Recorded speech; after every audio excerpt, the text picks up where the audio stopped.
আজি বনাম মায়ে বনোৱাৰ নিচিনাকৈ সজিনাৰ চব্জি। এফালে মই তেল গৰম কৰি লৈছোঁ।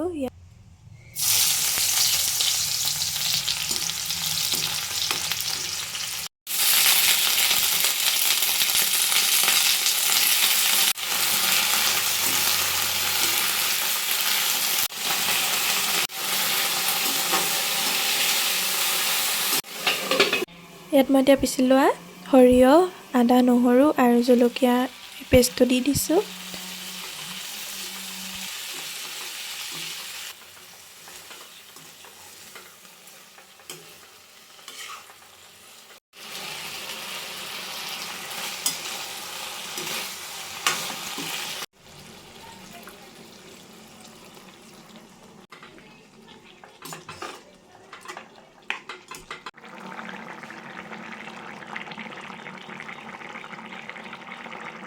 আমাৰ চব্জি ৰেডি হৈ গ'ল। এতিয়া মই ভাতৰ লগত খাবলৈ লৈছোঁ। পাপৰ, এফালে জলফাই আচাৰ এটা লৈ লৈছোঁ আৰু এতিয়া খাওঁ।